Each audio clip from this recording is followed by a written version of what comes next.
মুক্তিযুদ্ধটা আসলে রাজনীতি থেকে বেরোতে পারেনি। মুক্তিযুদ্ধের ভাষ্য, মুক্তিযুদ্ধে অপমান করা, সেই ঘটনাগুলি এক ধরনের ভয় সংস্কৃতি কিন্তু সৃষ্টি করেছে।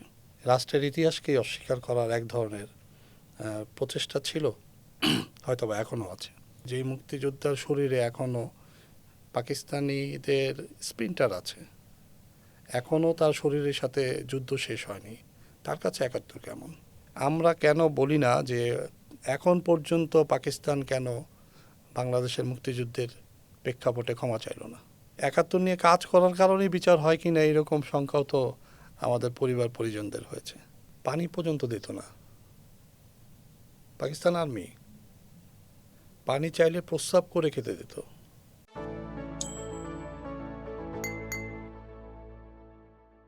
প্রিয় দর্শক, মহান স্বাধীনতা দিবস উপলক্ষে চর্চার লাইট টকের বিশেষ আলোচনা অনুষ্ঠানে আপনাদেরকে স্বাগত জানাচ্ছি। আজকে আমাদের অতিথি মুক্তিযুদ্ধ বিষয়ক লেখক ও গবেষক সালেক খোকন। সালেক খোকন, আপনাকে স্বাগত জানাচ্ছি আমাদের স্টুডিওতে। ধন্যবাদ। সালেক খোকন, আপনি তো দীর্ঘদিন ধরে মুক্তিযুদ্ধ নিয়ে, মুক্তিযোদ্ধাদের নিয়ে এবং আদিবাসী সংস্কৃতি ইত্যাদি নানা বিষয় নিয়ে আপনি গবেষণা করছেন। বিশেষ করে আপনার প্রধান যদি গবেষণার জায়গা বলি সেটা হলো মুক্তিযুদ্ধ, যদি আমি ভুল না করে থাকি। বর্তমানে বাংলাদেশে মুক্তিযুদ্ধ বিষয়ক এই গবেষণার কি অবস্থা আপনি দেখেন? হ্যাঁ, যদি এই সময়ের কথাই বলি তাহলে বলবো যে একটা ভয়ের সংস্কৃতি বা একটা ভয়ের পরিবেশ থেকে কিছুটা হলে উত্তরণ হয়েছে। যদি এই সময়ের কথা যদি বলি তাহলে হচ্ছে কারণ আমরা যদি বলি যে আমরা যদি দেখেছি যে মুক্তিযুদ্ধকে বিতর্কিত করা, অস্বীকার করা, সেরকম একটা প্রচেষ্টা ছিল। মুক্তিযুদ্ধের ভাষ্য, মুক্তিযুদ্ধে অপমান করা, সেই ঘটনাগুলি এক ধরনের ভয় সংস্কৃতি কিন্তু সৃষ্টি করেছে। তো সেই ক্ষেত্রে কাজ করার ক্ষেত্রে তো কিছু প্রতিবন্ধকতা থাকে, কাজ করার ক্ষেত্রে কিছু ভয়ও কাজ করে। সেই ভয়টি যেমন মুক্তিযোদ্ধাদের মনে থাকে, তেমন আমরা যারা মুক্তিযোদ্ধাদের থেকে মুক্তিযুদ্ধের ইতিহাস তুলে আনতে চাই তাদেরও থাকে। একই সাথে কিছু দায়ও থাকে, কারণ আমি কোনো একটা মুক্তিযোদ্ধার বীরত্বের ইতিহাস আমি তুলে ধরলাম, কিন্তু সেই মুক্তিযোদ্ধাকে পরে অপমান করা হলো। যদি রাষ্ট্র বা দেশ অথবা জাতি হিসাবে আমরা যদি সেটা নিশ্চিত না করতে পারি তাহলে তো আসলে মুক্তিযুদ্ধ নিয়ে কাজ করা কঠিন। এটা আসলে দুঃখজনক, কারণ এত বছর পরে আমরা এই কথা বলছি যে কেন মুক্তিযুদ্ধ যেটা আমার জন্মের ইতিহাস, শেকড়ের ইতিহাস, মানে আমরা তো আসলে অনেক রক্তের বিনিময়ে আমরা স্বাধীন পেয়েছি, স্বাধীন দেশে আমরা আজকে অনুষ্ঠান করছি, সবাই নানা রকম সুযোগ সুবিধা নিচ্ছে, রাষ্ট্রের নাগরিক হচ্ছে, কিন্তু সেই রাষ্ট্রের ইতিহাসকেই অস্বীকার করার এক ধরনের প্রচেষ্টা ছিল, হয়তোবা এখনও আছে। আপনি বলছিলেন যে একটা ভয়ের সংস্কৃতি, আপনি এটা কোন সময়ের কথা বলছেন? আমি খুব কাছাকাছি সময় যে সরকার ছিল, নির্বাচনের পূর্ববর্তী যে সরকার ছিল, সেই সময়ের কথাই আমি বলছি, যখন আমরা দেখেছি যে মবটা আমরা ঠেকাতে পারছি না নানা ইস্যুতে। সেটা আপনারা সবাই দেখেছেন, গণমাধ্যমে সেগুলি এসেছে, এবং সেটার অন্যতম আঘাত কিন্তু ছিল হচ্ছে মুক্তিযোদ্ধাদের উপর। মুক্তিযুদ্ধকে এত বছর পরে আমরা মুক্তিযুদ্ধকে অস্বীকার করার যে দুঃসাহস, সেটা তো আমরা দেখেছি। হ্যাঁ, এবং মুক্তিযুদ্ধের সময়ের যে ভাস্কর্য, সেগুলি ভেঙে ফেলা হয়েছে, জাদুঘর ভেঙে ফেলা হয়েছে, সেগুলি কিন্তু পরবর্তীতে আর চালু করা হয়নি ওইভাবে। তো আমি যদি আমার জাতির যে ইতিহাস, সেই ইতিহাসকে যদি অস্বীকার করতে চাই তাহলে তো আসলে আমি একটা অকৃতজ্ঞ জাতি বলবো, কারণ যারা করেছে তারা আসলে মুক্তিযুদ্ধকে ধারণ করে কিনা এটা নিয়ে তো আসলে প্রশ্ন থেকে যায়। যেই মুক্তিযোদ্ধা আমরা যারা গবেষণা করি, যেই মুক্তিযোদ্ধার শরীরে এখনও পাকিস্তানিদের স্প্রিন্টার আছে, এখনও তার শরীরের সাথে যুদ্ধ শেষ হয়নি, তার কাছে ৭১ কেমন? যেই বীরঙ্গনা মুক্তিযোদ্ধা এখনও পাকিস্তানি সেনাদের টর্চারে এখনও শারীরিকভাবে অসুস্থ হয়ে পড়ে, মানসিকভাবে এখনও নিজেকে খারাপভাবে অথবা মানসিকভাবে, সামাজিকভাবে তারা হেয় প্রতিপন্ন হয়, তার কাছে এই স্বাধীন দেশ কেমন? অথবা যেই পরিবারে কোনো সন্তান তার পিতাকে হারিয়েছে, তার মাকে হারিয়েছে, তাদের কাছে ৭১ কেমন? তাদের কাছে মুক্তিযুদ্ধ কেমন? এই বিষয়গুলি এই কারণেই বলছি যে আসলে তো এই স্বাধীন দেশ এভাবে হয় নাই তো। তো যাদের কারণে হয়নি, যারা মারা গিয়েছে, শহীদ হয়েছে, যারা নানাভাবে হচ্ছে মুক্তিযুদ্ধের সাথে যুক্ত ছিল, ইভেন দেন সাধারণ মানুষ, কিছু কিছু সংখ্যক এদেশীয় কিছু দোসর রাজাকার আলবদর আরসাম ছাড়া গোটা বাংলাদেশের মানুষই তো মুক্তিযুদ্ধের সাথে কাজ করেছে। তো এত বছর পর কি এমন হলো যে সেই মুক্তিযুদ্ধকেই বিতর্কিত করার চেষ্টা, পাকিস্তান প্রেম দেখলাম আমরা, এগুলো আমাদেরকে আহত করেছে। কিন্তু আপনার কি মনে হয় যে আপনি বললেন যে একটু সংস্কৃতি থেকে আমরা উত্তরণ অনেকটা ঘটেছে, নির্বাচনের পর কি আপনি তাই দেখছেন? উত্তরণ বলা যাবে না, যে আতঙ্কিত পরিবেশ ছিল সেই পরিবেশটা ঘটে নাই। হ্যাঁ, তো এই ভাবনাটা তো হয়েছে, কারণ মুক্তিযুদ্ধ নিয়ে আমরা যদি গত 26শে মার্চের কথা বলি অথবা গত 16ই ডিসেম্বরের কথা বলি, সেই সময়গুলি কি হয়েছে, গণমাধ্যমগুলিতে তো মুক্তিযুদ্ধের কন্টেন্টই খুবই কম ছিল। তারা নানা রকম হিসাব করে নিচ্ছে, এবং সেখানে হিসাবের মধ্যে হচ্ছে গণহত্যার সাথে এদেশীয় যারা দোসর ছিল, রাজাকার আলবদর আসামস, তাদের কোনো লেখা কিন্তু পত্রিকাগুলি সেভাবে নিচ্ছিল না। তাহলে সাধারণ প্রেক্ষাপট আমি বাদই দিলাম, গণমাধ্যমও তো একটা আতঙ্কের মধ্যে ছিল মুক্তিযুদ্ধের ইস্যু নিয়ে। তো যদি সেই গ্রুপটা, সেই প্রতিক্রিয়াশীল দল বলি আর যাই বলি না কেন, যে মুভমেন্টেই বলি না কেন, সেটা হয়তো তারা বলতে পারে এই মুভমেন্টটা কি। সেই মুভমেন্টটার যদি নির্বাচনের পরবর্তীতে যদি তারাই সংখ্যাধিক্য হতো, তাহলে আসলে প্রেক্ষাপটটা কি হতো, সেটা ঘটেনি বলে এক ধরনের স্বস্তি, উত্তরণ হয়তো বলা যাবে না। কিন্তু ধরেন আমরা যদি ওই গত সরকারের একটু আগে যাই, আমরা দেখেছি যে আওয়ামী লীগ যারা মুক্তিযুদ্ধের পক্ষের শক্তি বলে অন্তত দাবি করত, তাদের সময়ও কি মুক্তিযুদ্ধ খুব ভালোভাবে এসেছে, গবেষণা হয়েছে, বা নিরপেক্ষ বা সবার কাছে গ্রহণযোগ্য এরকম হয়েছে বলে আপনি মনে করেন? এটা আসলে আমি যদি বলি, মানে আমি আমার কাজের প্রেক্ষাপট থেকে যদি তুলে ধরতে চাই, তাহলে হবে হচ্ছে মুক্তিযুদ্ধটা আসলে রাজনীতি থেকে বেরোতে পারেনি। মুক্তিযুদ্ধটাকে যে আমি মানে আলাদা একটা বাংলাদেশের প্রেক্ষাপটে দেখব, এবং সেই দেখার ক্ষেত্রে বঙ্গবন্ধু যতটুকু অবদান, তাজউদ্দিন আহমেদের ভাসানির যেসব অবদান, বা সেইগুলিকে যে তুলে এনে প্রজন্মের কাছে তুলে ধরব, সেই জায়গাগুলিতে আমরা আসলে সেভাবে পাইনি। তার মানে এটা বলতে চাই যে আওয়ামী লীগ সরকারের সময় একটা স্বস্তির পরিবেশ ছিল, যে হ্যাঁ, আমি মুক্তিযুদ্ধের গবেষণার কাজ করতে পারবো। এখন রাষ্ট্রীয়ভাবে, সরকারিভাবে আসলে সরকার এটার একটা নিশ্চয়তা দেবে। কিন্তু তার মানে এটা না যে নিরপেক্ষ যেই ইতিহাস সেটা উঠে আসছে, সেটা হয় নাই। নিরপেক্ষ ইতিহাস হয় নাই। দেখেন আপনি যে তৈলাক্ত ইতিহাস উঠে আসছে, এবং সেগুলি কিন্তু আমাদের অনেক গবেষক করেছে, অনেক লেখকরা করেছেন।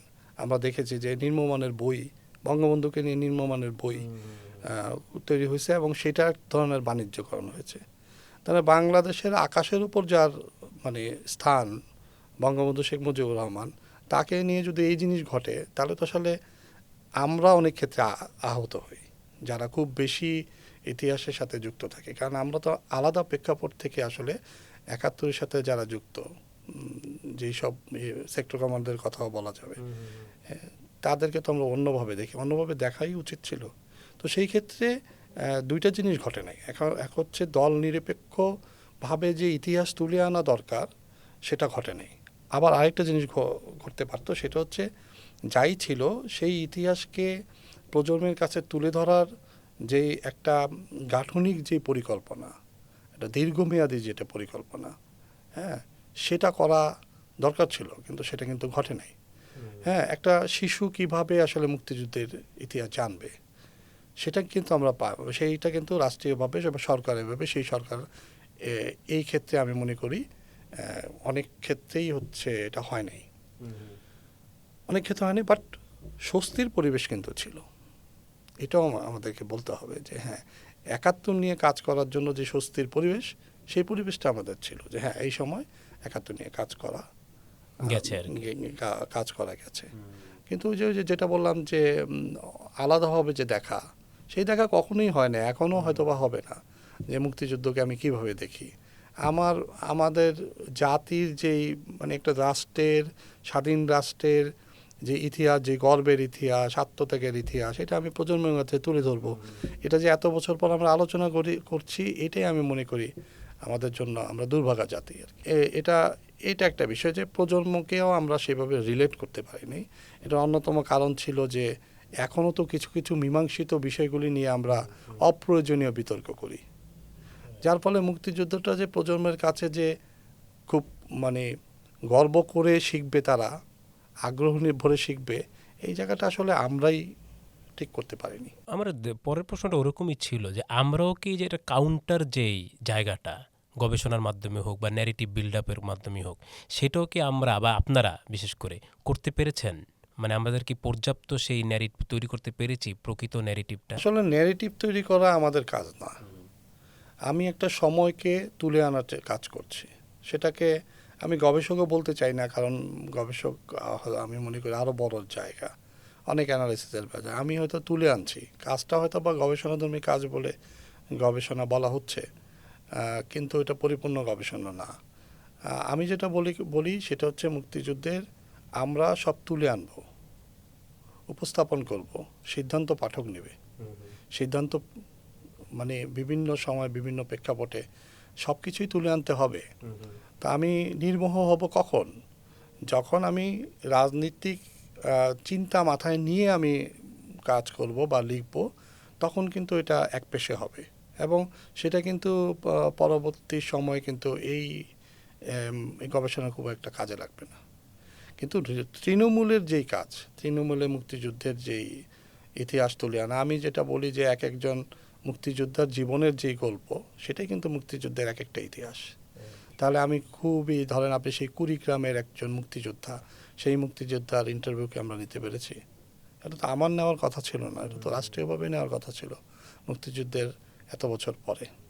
তাহলে এইরকম তৃণমূলের সব তথ্য আপনি, গণহত্যার আমি গত বছর একটা কাজ করেছি, সেটা হচ্ছে আপনি আমাদের রাজশাহী চারঘাটে যে পুলিশ একাডেমি আছে, সেই পুলিশ একাডেমির ভিতরে একটা গণহত্যা হয়েছিল। এবং আমি মাঝে মাঝে যে বললাম না, একটা সরকারের সময় প্রতিষ্ঠিত সত্য যেগুলি যে বাংলাদেশে যে 30 লক্ষ লোককে শহীদ হয়েছে, 30 লক্ষ থেকে অনেক বেশি শহীদ হয়েছে, এবং যেটা তথ্য উপাত্ত প্রামাণ্য অবশ্যই আছে। আপনি যদি বুঝতে না চান, আপনি যদি এটাকে ডিবেটে নিয়ে আসেন, তাহলে আপনি কখনোই জানবেন না, বুঝবেন না। কিন্তু আপনি যদি অন্তর দিয়ে চিন্তা করেন যে হ্যাঁ আসলে কতটুকু হয়েছে, আপনি জানতে পারবেন। সারদা পুলিশ একাডেমিতে কয়েক ঘন্টায় 1300 লোককে হত্যা করা হয়েছে। এবং শুধু হত্যা না, পাকিস্তানের আর্মিরা গুলি করেছে, গুলি করে কিছু মানুষকে দিয়ে, যারা এখানে তাদেরকে বন্দি করে আনা হচ্ছে, তাদেরকে দিয়ে লাশটা নিয়েছে, লাশগুলিকে স্তূপ করা হয়েছে এবং পেট্রোল ঢেলে জ্বালিয়ে দেওয়া হয়েছে। ওইখান থেকে বেঁচে আসছে 4-5 জন। এদেরকে খুঁজে খুঁজে আমি ইন্টারভিউ করেছি। এই যে কয়েক ঘন্টায় 1300 লোককে হত্যা করা হলো, যারা হত্যা করলো তারা তো মুসলমানই ছিল। হত্যা করলো কাদের? হিন্দুদের না মুসলমানের? আমরা কেন এই জায়গায় ধর্মীয় বিভেদও আনি, তাই না? কিন্তু এটা কি ধর্মীয় কোনো ব্যাপার? তো এই যে একটা জায়গার কথা বললাম, তারা সারা বাংলাদেশের এরকম গণহত্যার প্রত্যক্ষদর্শীরা এখনও বেঁচে আছে। সেই প্রত্যক্ষদর্শীদের বক্তব্য আমরা কেন ধারণ করছি না? আমরা তো বলি যে, আমরা যেমন স্বাধীনতা বিজয়ের মাস আসলে আমরা হয়তো এগুলি নিয়ে কথা বলি, আমরা কেন বলি না যে এখন পর্যন্ত পাকিস্তান কেন বাংলাদেশের মুক্তিযুদ্ধের প্রেক্ষাপটে ক্ষমা চাইল না? আমরা কিছু সময় আমরা আন্তর্জাতিক আদালতের কথা বলেছি যে সেই জায়গায় কিন্তু আমাদের যাওয়া উচিত। সেটা যদি আমরা যাই, তাহলে এই যে তৃণমূলের গবেষণাই তো কাজে লাগবে।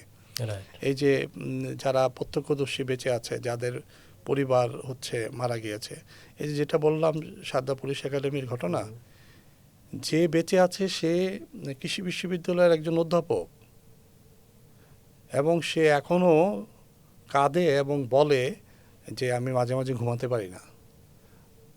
সেখানে তার চাচা মারা গেছে, তার বড় ভাই মারা গিয়েছে, তার আরও আত্মীয়স্বজন মারা গিয়েছে, চোখের সামনে মারা গিয়েছে। তো বলে যে শহীদরা তো তাকে ঘুমাতে দেয় না। তো এই যে বাংলাদেশ, এই বাংলাদেশের এভাবে তো বাংলাদেশ আসে নাই যে আমি যে উৎসব করছি, আমি যে এই করছি, একই সাথে ত্যাগের ইতিহাসটা তাকে স্মরণ করতে হবে। আর যদি ত্যাগের ইতিহাস আমি স্মরণ না করি, বীরত্বের ইতিহাস যদি প্রজন্মের কাছে না তুলে ধরি, তাহলে বাংলাদেশে বীরত্বপূর্ণ কাজ করার জন্য প্রজন্ম তৈরি হবে না। আমরা একটু আবার পেছনের দিকে যাই। আপনি বলছিলেন যে আসলে আপনি অন্তর্বর্তী সরকারের কথাই বলছিলেন। তো এই অন্তর্বর্তী সরকার কেন মানে এরকম আপনার কাছে মনে হয়েছে যে এক ধরনের এই সময়ে কাজ করা ভয়ের, এই সময়ে কাজ করা ঝুঁকিপূর্ণ, এটা আপনার কেন মনে হচ্ছে? এই সরকার কি আসলে কি মুক্তিযুদ্ধের কে ওন করতো না? মুক্তিযুদ্ধকে অন করতো হয়তোবা দিবস আমরা যেটা দেখেছি যে ওটার অ্যানালাইসিস তো আর আমি করতে পারবো না। আমাদের চোখে কি ছিল? আমাদের চোখে ছিল যে সেই সময় হচ্ছে হয়তোবা জাতীয় দিবসগুলিতে স্মৃতিসৌধে ফুল দেওয়া হচ্ছে, সরকার প্রধান হচ্ছে পত্রিকায় বিবৃতি দিচ্ছে। বিবৃতির সাথে কিন্তু বাস্তবতার কোনো মিল আমরা পাইনি। যদি বাস্তবতার মিল পাওয়া যেত, তাহলে বিভিন্ন জায়গায় মুক্তিযোদ্ধাদের হেয় প্রতিপন্ন করার দুঃসাহস কেউ দেখাতো না।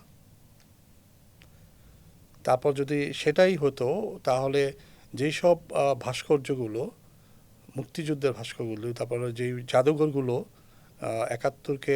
একাত্তরের স্মারক বহন করে, সেগুলিকে ভাঙা হয়েছে, সেগুলি কিন্তু আর চালু করা হয়নি। তো রাষ্ট্রের কি এমনই দৈন্য দশা ছিল যে এগুলি চালু করা যায়নি? গণমাধ্যম তো নানাভাবে এটার সংবাদ পরিবেশন করেছে। তাহলে আমি কিভাবে বুঝবো যে ওই সরকার মুক্তিযুদ্ধকে অন করে? আমি তো আমাদেরকে বুঝার জন্য তো সেটা দেখাতে হবে, রাষ্ট্রকে তো সেটা দেখাতে হবে। রাষ্ট্রের আচরণই তো বলে দেবে, রাষ্ট্রের আচরণই তো বলে দেবে। আরেকটি বিষয় হচ্ছে যে ধরেন আমরা সেই সময় দেখেছি যে আমার রাজনীতিটা কি হবে সেটা রাষ্ট্র সিদ্ধান্ত নেবে। আমি ভারতের সাথে কি নতজানু পররাষ্ট্রনীতি করব কি, নাকি পাকিস্তানের সাথে আমার আরও অন্যরকম সম্পর্ক থাকবে, সেটা পররাষ্ট্রনীতি হতে পারে। কারণ পাকিস্তান একটা দেশ, আমরা একটা স্বাধীন দেশ, ভারত একটা দেশ। আমরা তো পাকিস্তানের সাথে যুদ্ধ করে দেশ স্বাধীন করেছি, তাই না? সেই পাকিস্তানই তো হচ্ছে আমাদের দেশে যে হত্যাকাণ্ড, গণহত্যা বলি, নারীদের ধর্ষণ বলি, তারা করেছে। তা আমরা তো কাছাকাছি সময় দেখেছি যে তাদের সাথে এক ধরনের ভালো সম্পর্ক তৈরি করা এবং এক ধরনের পাকিস্তান প্রীতি আমরা দেখেছি। কূটনৈতিক বিষয়ে কার সাথে কি হবে সেটা হতে পারে, কিন্তু 1971 ইস্যু যদি আমি ভাবি, আমি যদি লালন করি, তাহলে তো আমার পাকিস্তানের সাথে এই বিষয়গুলি ঘটবে না।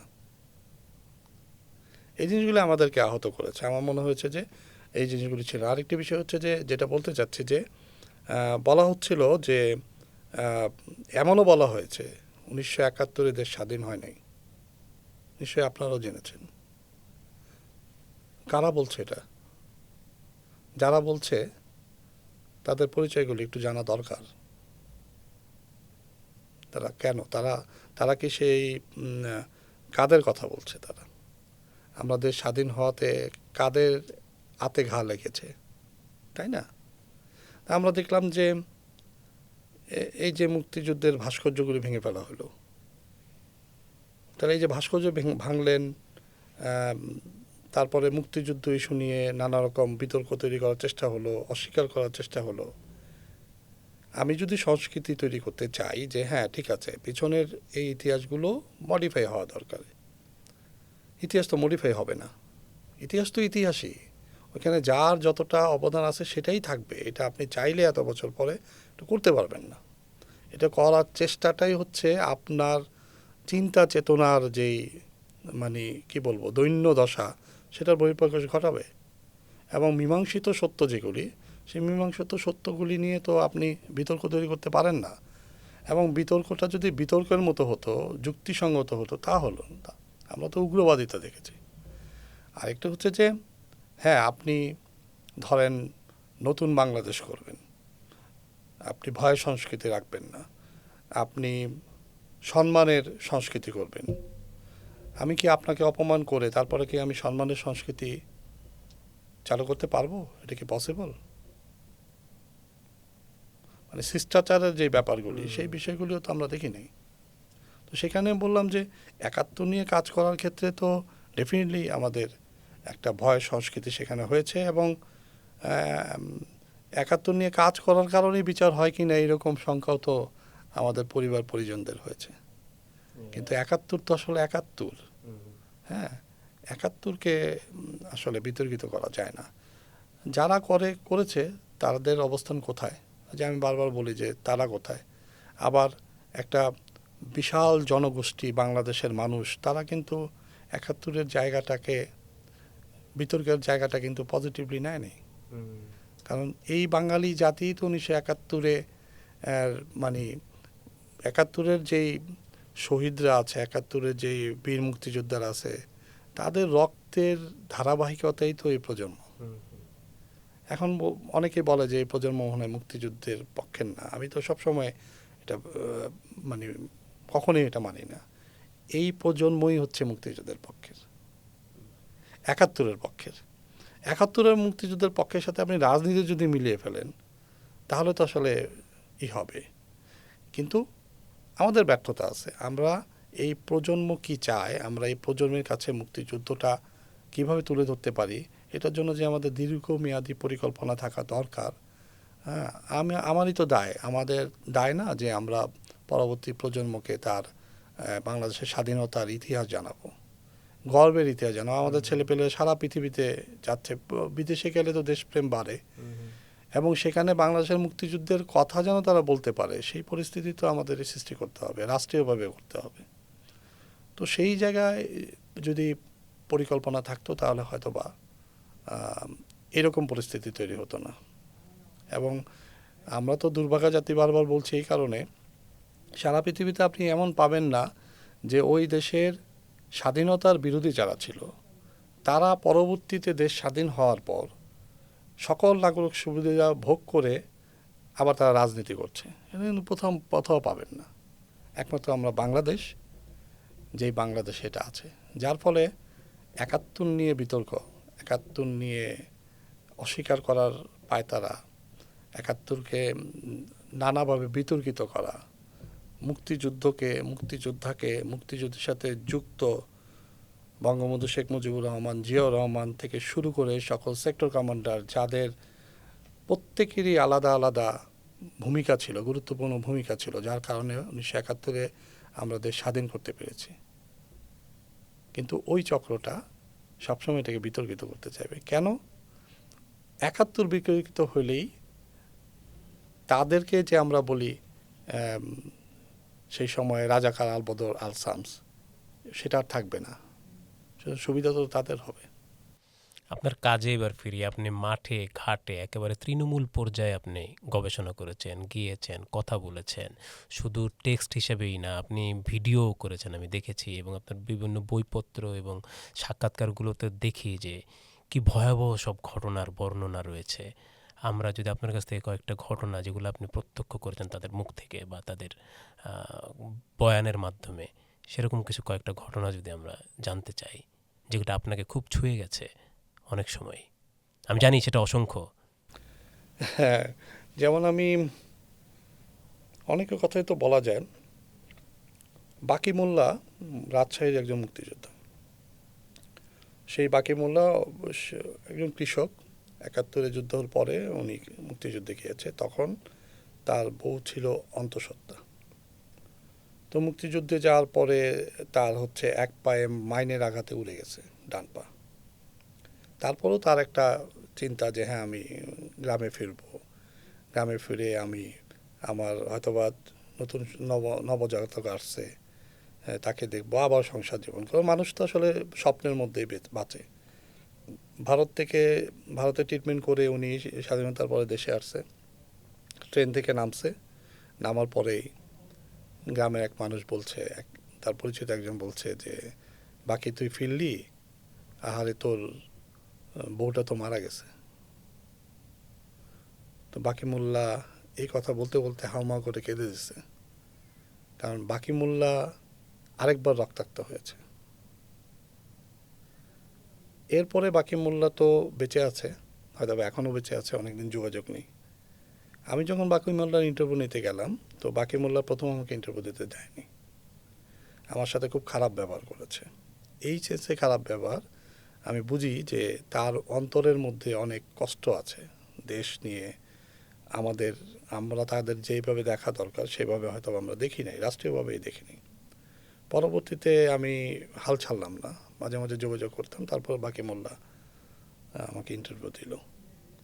আমি যখন ইন্টারভিউ নিতে যাই, তো তার যেই পাটা মাইনের আঘাতে উড়ে গেছে, আরেক পা কিছুটা হলেও সাহায্য করে করে তো তার চলতে হয়, যদিও সে হুইল চেয়ারে চলে অথবা ক্র্যাচে ভর দিয়ে চলে।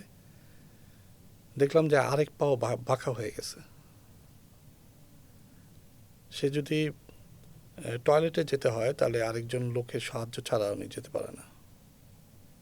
এই যে পরাধীন জীবন, এটা বাকি মোল্লা কীভাবে নিচ্ছে? এবং বাকি মোল্লার কাছে সে আমাকে প্রশ্ন করেছিল একটা, যে অনেকেই বলে যে মুক্তিযোদ্ধাদের অনেক সুযোগ সুবিধা দেওয়া হচ্ছে। তো বাকি মোল্লা আমাকে প্রশ্ন করেছিল যে আমি আপনাকে 1 কোটি টাকা দেব, কিন্তু আজকে এই মুহূর্তে আপনি আপনার একটা পা কেটে দিবেন আমাকে, আপনি কি রাজি আছেন? আমি বাকি মোল্লার প্রশ্নের জবাব দিতে পারিনি। বাকি মোল্লা তারপর বলেছিল, তাহলে আমরা পা হারানোর পরে রাষ্ট্র যদি আমাদের কোনো সুযোগ সুবিধা দেয় তাহলে আমাদেরকে নিয়ে বিতর্ক কেন হবে? এই বাকি মোল্লার কথা আমার এখনো মনে হয়। আর হচ্ছে গণহত্যার পেছনে যে গদ্যগুলি, যারা এখনো প্রত্যক্ষদর্শী বেঁচে আছে,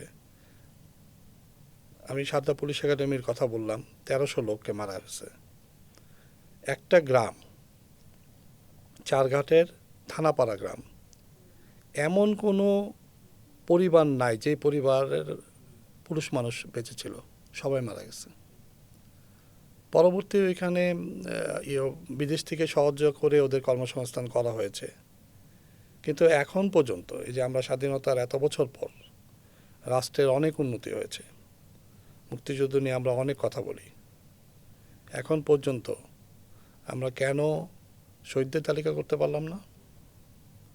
সেই 1300 লোক যারা মারা গিয়েছে, যতটা পারা যায় তাদের তো আমরা তালিকা করতে পারতাম, আমরা তালিকা করি নাই। 16ই ডিসেম্বর এবং 26শে মার্চে জাতীয় অনুষ্ঠান হয় প্রতিটা উপজেলায়, এটা আপনারা জানেন। সেই জাতীয় অনুষ্ঠানে মুক্তিযোদ্ধাদের সম্বর্ধনা দেওয়া হয়, খুবই ভালো উদ্যোগ। দাওয়াত দেওয়া হয় বিশিষ্টজনদের। সেই অনুষ্ঠানে গণহত্যায় শহীদ যারা, সেই পরিবারকে কি আমরা দাওয়াত দিতে পারি না? সেটার জন্য কি রাষ্ট্রের খরচ আছে? সেই পরিবারকে আমি ভাতা না দিতে পারি, সেই পরিবারগুলিকে ডেকে যাদেরকে চিহ্নিত করা যায় আমরা কি একটু ফুল তুলে দিতে পারি না একটি দিন, যে আপনার পরিবারের এই পরিজন মা শহীদ হয়েছে বলেই তো আমি এই দেশ পেয়েছি। আর সেই শহীদদের কথা আমরা ভুলে গেলাম। শহীদদের তালিকা করা কি এতই কঠিন ছিল, বা এখনও কি এতই কঠিন? তাহলে আমরা কেন প্রত্যক্ষদর্শী এখনও পাই? আমরা তো তালিকা পাই, 1300 টাকার তালিকা আমরা হয়তো বা পাবো না, কিন্তু যতটাগুলি আছে সেগুলিকে নিয়ে কি আমরা তাদের সম্মানিত করতে পারি না? সেই পরিবারের যে প্রজন্ম, সেই প্রজন্মের কাছে একটা সময় তো এরকম হবে যে এই দেশের জন্য রক্ত দিলে সেটার কোনো মূল্য নাই, সেটার জবাব রাষ্ট্র কীভাবে দেবে? এই কারণে আসলে যে এই বিষয়গুলি তুলে আনা দরকার, এই বিষয় নিয়ে কাজ করতে দরকার। আমি যে দেশপ্রেমের কথা বলি, আমি যদি পূর্বপুরুষের আত্মত্যাগের ইতিহাস না জানি, আমার মধ্যে তো দেশপ্রেম জন্মাবে না। এই কাজগুলি করা কঠিন। মুক্তিযুদ্ধ নিয়ে আমরা কাজ করি, মাঝে মাঝে অসুস্থ বোধ করি। এই কারণে অসুস্থ বোধ করি যখন আমরা ইন্টারভিউগুলি যখন আমার লিখতে হয় শুনে শুনে কয়েক রাত কিন্তু ঘুমাতে পারি না। কারণ ওই মুক্তিযুদ্ধ অথবা সেই প্রত্যক্ষদর্শীর জায়গায় তো আমি আমাকে কল্পনা করি, এবং তারপরে আমাকে লিখতে হয়। যেহেতু গবেষণা, আমরা তো প্রকৃত সত্যটা লিখি, চেষ্টা করি। কোনো রকমের বিতর্ক বা কোনো রকমের অতিরঞ্জন করতে চাই না, কারণ অতিরঞ্জনও এক ধরনের বিকৃতি। তো তখন আমি ব্যক্তিগতভাবে ফিল করি যে মানে আমার নিজেরই তো কষ্ট হয়, তাহলে সেই মানুষগুলির কতটা কষ্ট হতে পারে। তো এইগুলো আমাদের কমিটমেন্ট হওয়া উচিত। মুক্তিযুদ্ধ নিয়ে কাজ বা যে কোনো জিনিস নিয়ে কাজ কমিটমেন্টের মধ্যে থাকতে হবে। আমি যদি দেশকে না ফিল না করি, আমি যদি রাজনীতিক আদর্শ থেকে দেশকে ভালোবাসি, তাহলে তো প্রকৃত ভালোবাসা হবে না। দেশপ্রেম মানে দেশপ্রেমী হতে হবে। এবং এটা যদি আমার মধ্যে না হয়, তাহলে তো আমি বিবেক বুদ্ধি সম্পন্ন যেই প্রজন্ম, গর্বিত করার মতো প্রজন্ম, সেটা তো আমরা পাবো না। আবার একইভাবে আমরা এটা বিশ্বাস করি যে এই যে লাখো লোক যে শহীদ হয়েছেন, এত মানুষ যে তাদের তাদের নানা রকম সময় দিয়েছেন, পাশে ছিলেন, মুক্তিযুদ্ধ হয়েছে, এটা কিন্তু বৃথা যাবে না। এটার শক্তি কিন্তু দেখা যায় না, কিন্তু এটা খুবই শক্তিশালী। আপনারা যারা একদম মাঠ পর্যায়ে কাজ করছেন, আরও অনেকে আপনাদের যারা সহকর্মী তারা কাজ করছেন, এই কাজগুলো তো আমরা বেশিরভাগ সময় দেখি যে দেশের ভেতরে আমরা মোটামুটি যারা পড়ালেখা করতে চাই বা জানতে চাই তারা হয়তো বা জানে, কিন্তু আমরা কতটা এটা বাইরে বহির্বিশ্বে পৌঁছে দিতে পেরেছি, এটা অনুবাদের মাধ্যমেই হোক, সরকারিভাবে যেভাবেই হোক। কারণ কি, যদি ওটা না জানাতে পারি তাহলে তো আসলে যে আমরা যে একটা দাবি তুলি যে গণহত্যাকে আন্তর্জাতিক স্বীকৃতি দেয়া, সেটা কি পারা সম্ভব? কাজ আসলে অনুবাদের কাজ হওয়া খুবই জরুরি। কারণ আমি যদি বলি যে বাংলাদেশের মুক্তিযুদ্ধের ইতিহাস তুলে ধরবো, আমরা যারা প্রত্যক্ষদর্শীদের নিচ্ছি, মুক্তিযোদ্ধাদের করছি, এগুলি অনুবাদ হওয়া দরকার। আমার তো সীমাবদ্ধতা আছে, আমি নিশ্চয়ই এটা পারবো না। এটা রাষ্ট্রীয়ভাবে উদ্যোগ থাকা দরকার, বেসরকারি উদ্যোগও থাকা দরকার, প্রকাশকদেরকেও এগিয়ে আসা দরকার। আমি শুধু বিদেশেও বলতে চাই না, বাংলাদেশে তো ইংলিশ মিডিয়ামের ছেলে মেয়েদের সংখ্যা অনেক, তাহলে আমরা কেন সেটার কথা ভাববো না?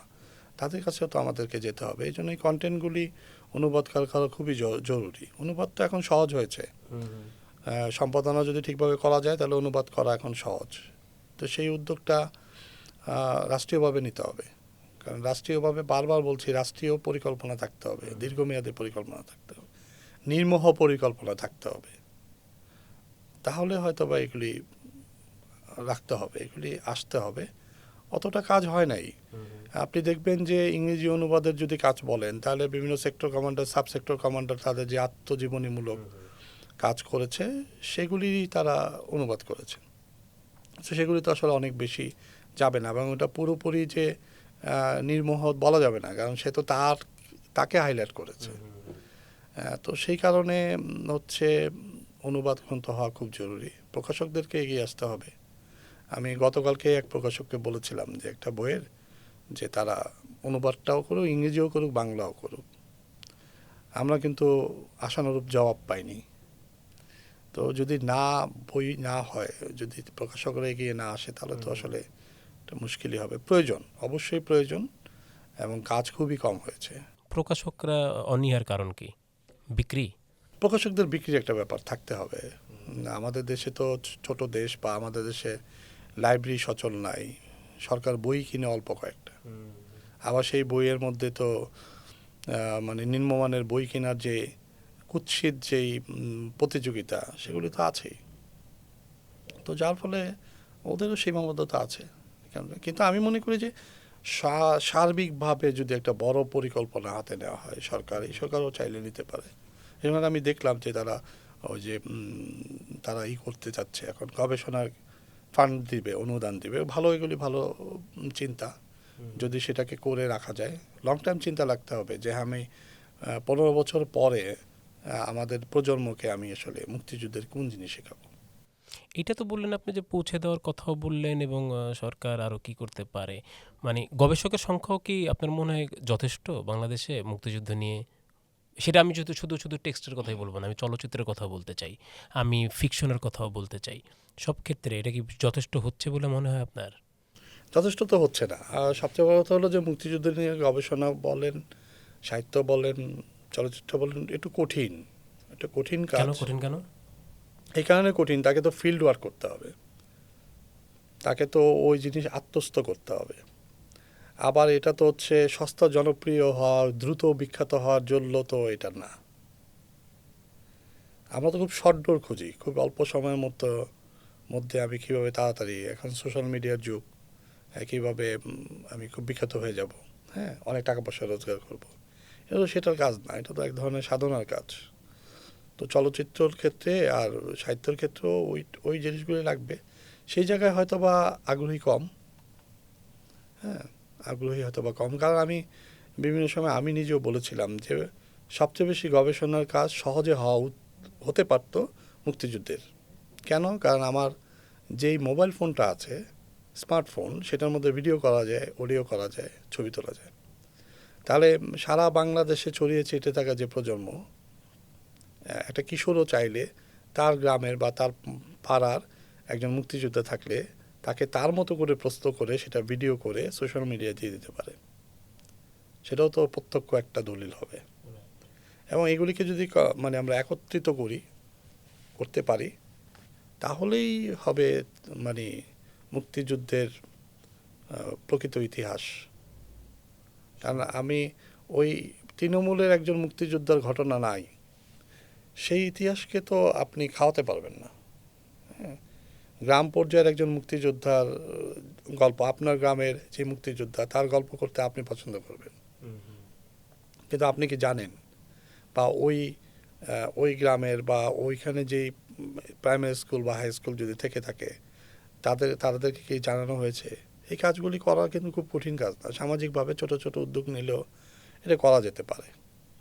তো পরিকল্পনা, সরকারি বেসরকারি পরিকল্পনা এটা হতে পারে, কিন্তু আমি বলি যে এই পরিকল্পনা তখনই হবে যখন মুক্তিযুদ্ধ, দেশ, মানুষ, গর্ব করার প্রজন্ম আমরা যদি তৈরি করতে চাই এবং আমাদের যদি ভালোবাসা থাকে।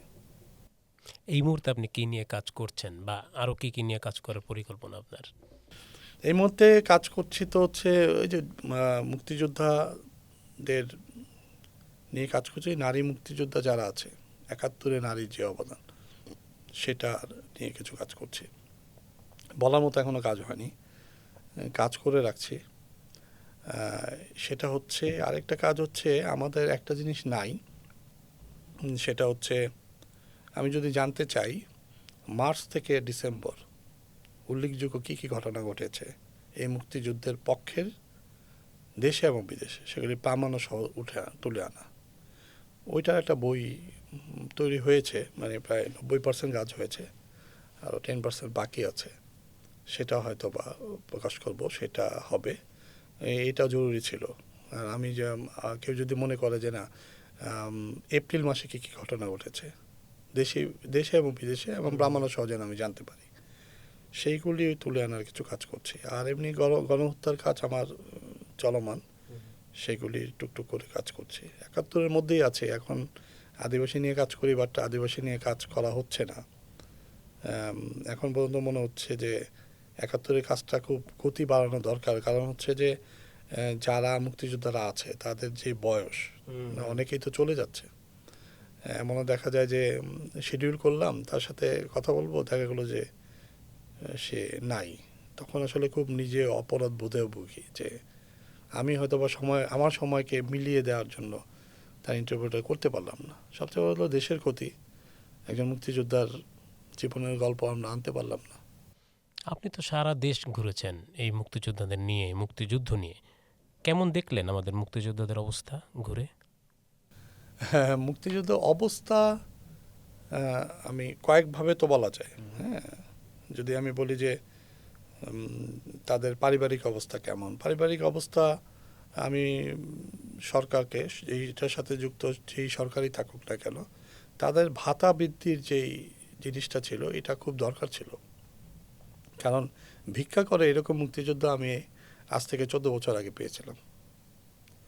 চলে না, কাঠমিস্ত্রির কাজ করে। তাদের অবস্থার পরিবর্তন ঘটেছে। তাদের আরেকটা জিনিস দেখেছি, তাদের পরিবার পরিজন, মানে তারা খুব কষ্ট করে তার প্রজন্মকে, ছেলে মেয়েকে বড় করেছে, কিন্তু ছেলে মেয়েরা না সত্যিকার অর্থে ভালো ভালো জায়গায় গিয়েছে। হ্যাঁ, একজন বীর মুক্তিযোদ্ধা, আমি অনেক বীর মুক্তিযোদ্ধার সন্তানরা আছে যারা খুব ভালো জায়গায় আছে, এটা কিন্তু খুব ভালো জিনিস।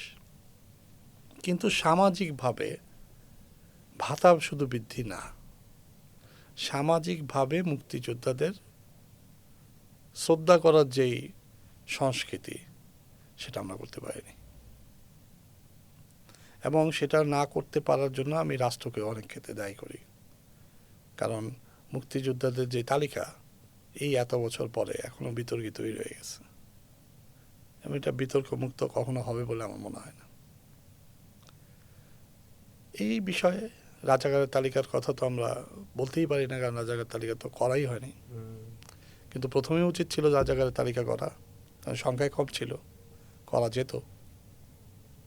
আর সারা বাংলাদেশে এই রাজাকার আলবদর আসামসের অনুসারী বিহারীদের একটা অংশ ছাড়া বাকি সবাই তো আসলে মুক্তিযুদ্ধের পক্ষে শক্তি ছিল। আশাবাদী হওয়ার কি কিছু আছে?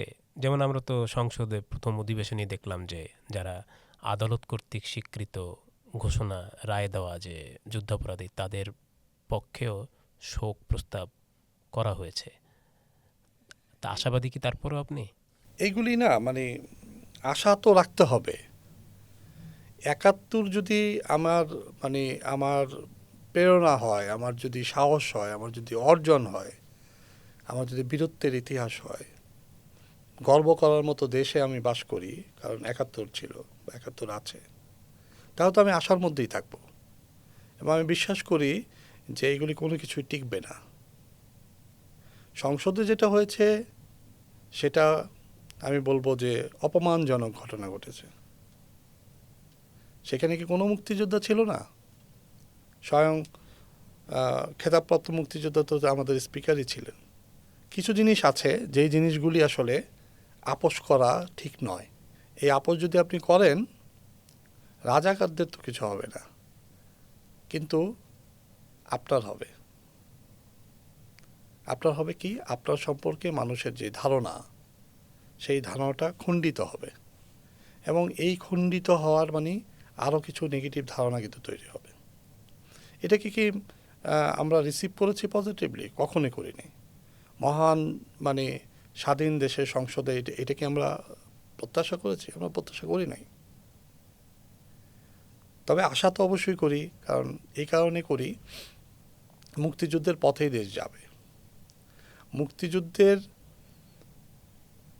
কে আপনি বিতর্ক করার চেষ্টা করতে পারেন, মুক্তিযুদ্ধকে নিয়ে আপনি রাজনীতি করতে পারেন, কিন্তু আর মুক্তিযুদ্ধকে তো অস্বীকার করতে পারেন না। আপনি আপনার সন্তানকে তো নিশ্চয়ই মুক্তিযুদ্ধের ইতিহাসের কথা বলবেন, কারণ এটা তো আপনার ইতিহাস। এখন এই যে ফ্লো, মুক্তিযুদ্ধের ফ্লো, এই ফ্লোরের মধ্যে যদি আপনি এটাকে কিভাবে রাখবেন সেটা আপনার বিষয়, কিন্তু মুক্তিযুদ্ধ এটা থাকবে। এটা হচ্ছে আমার এবারে বই ছিল যে মুক্তিযুদ্ধের অবিনাশী ঘটনামালা। হ্যাঁ, এটাকে বিনাশ করা যাবে না। এবং বিনাশ করার চেষ্টা যখনই যে করবে, হয়েছে তো অনেক ঘটনাই, তাই না? বিনাশ কি হয়েছে? বিনাশ হবে না। সালেহ খোকন, আমরা শেষ করব, তারপরও আমি আবারও আপনার কাছ থেকে জানতে চাবো, যেহেতু আপনাকে পেয়েছি আমরা, যে আপনি বলছিলেন যে আপনি অনেক রাত ঘুমাতে পারেননি অনেকের ঘটনা শুনে ৭১-এর। এরকম আরও কোনো ঘটনাকে আপনি শেয়ার করতে চান যেটা আপনি শুনেছেন এবং আপনি ভুলতে পারেন না? নাম বলছি না, একজন বীরাঙ্গনা অন্তঃসত্ত্বা ছিলেন। তার চোখের সামনে তার 4 ভাই, 1 বোনকে পাকিস্তানিরা মেরে ফেলে। সে এবং তার বাবা লুকিয়ে গয়নার নৌকা, মানে বাবার নৌকা ছিল, নৌকাতে বসবাস করছে। সেটাও রাজাকাররা দেখিয়ে দেয়। একদিন এসে পাকিস্তানিরা এসে তাকে রেপ করে। বাবা সন্তানেরকে শারীরিকভাবে নির্যাতন করছে, এটা দেখছে না বলে বাবাকে টর্চার করা হয়েছে। পাকিস্তানিরা কিন্তু, যাদেরকে আমি বলি যে তারাও মুসলিম, আমরাও মুসলিম, গর্বের সাথে বলি, তাকে পরবর্তীতে ক্যাম্পে নিয়ে যাওয়া হয়। এবং সেখানে ক্যাম্পে নিয়ে আপনারা জানেনও যে চুল কেটে দেওয়া হয়, কারণ চুল বড় থাকলে তারা ফাঁসি দিতে চায়। কোনো খাবার টাবার দিত না। তারই মুখের বয়ান, পানি পর্যন্ত দিত না। পাকিস্তান আর্মি পানি চাইলে প্রস্রাব করে খেতে দিত। সেই বীরাঙ্গনাটা কিন্তু তাই করতে হয়েছে। এবং তার সারা শরীরে কিন্তু ব্যানর দিয়ে খুঁচিয়েছে তারা।